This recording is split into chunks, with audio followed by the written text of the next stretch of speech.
So I wanted simplicity. I wanted the vocal up front, nice guitars, sounds, simple arrangement. It's a singer-songwriter record. I tried going to America, and that made that journey across America. Wrote lots of songs about the American landscape. Ended up in Louisiana, where I had difficulties, and came back to New York, London. So it's a 10-year evolution. I'm trying to think of a song that started back then. A song called Vietnam Cowboys.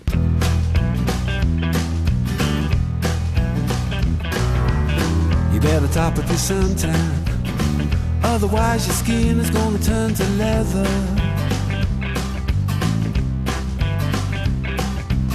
We made a movie in Vietnam. Tax break said we're gonna shoot on location. The rug says made in Korea, manufactured in a factory using cheap labor.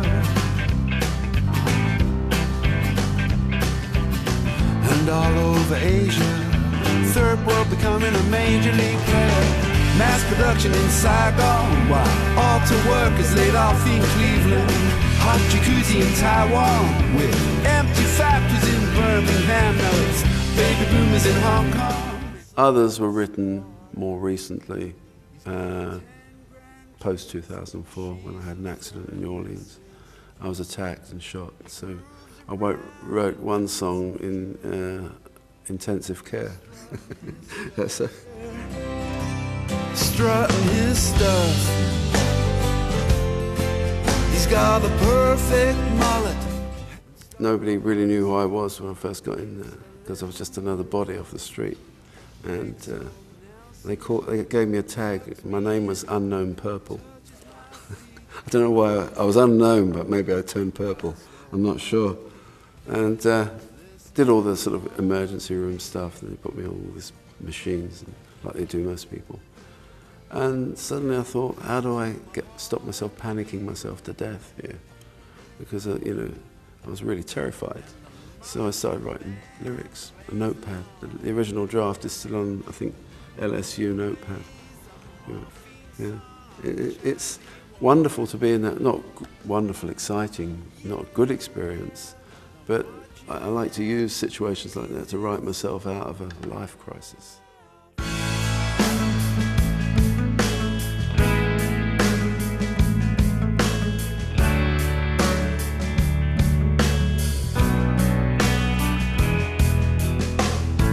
Looking for the working man's cafe in the shopping centre of the town. Looking for somewhere to fit in among the retail outlets. Bought a pair of new designer pants where the fruit and veg man used to stand. I always used to see him there, selling old apples and pears, chatting up the pretty girls with knocked off goods in the van. Don't you know, he was a working man. Long ago, he was a working man. And we sat in the working man's cafe, the working man's cafe. Well, my mum used to manage a cafe in Muswell Hill for a guy, a friend who got sick or something, or he emigrated. He said, look after this cafe, Mrs. Davies, while I go abroad for a few months. My brother and I used to go there for cheap meals. And so that started out. There isn't a connection, actually, with my brother. Before I started recording this record, I went down to try and make contact with my brother. I wanted to see him about a few issues. I ended up in the country, in the part of the country where he lived. And I said, where are you? He was on the mobiles, lost in this West Country city. And he said, I don't know where I am. I'll go for look for the nearest cafe. And I said, if you can find one, because it's all cafe, brand names, Costa Coffee and all that. So I said, there's got to be one here. I'll call you when I found it. And that stuck in my mind. And I went back to where I was recording. And I thought of that moment, looking for my brother. and I put that line in the song. I wrote another piece for the song. But I think it's to do with sense of loss of identity in a sense, rather than nostalgic for the old, greasy spoon. And I think a lot of people feel that.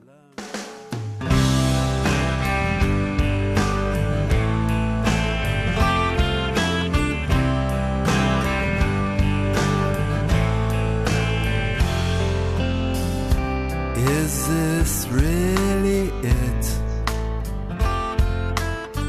Is this the final station? It's really been quite a trip. Imaginary Man is, it's sort of saying to someone, I like you, but don't get involved with me because, you really don't know what you're getting. And it's, there's some nice lines in that. A lot of that was written in America. But love is a strange... I think love drives the whole record, actually. I think the underpin of a lot of stuff I do is about relationships. And I tend to dress over it, camouflage it with some sort of smart idea. It really is. There's a lot of love on it. Relationships.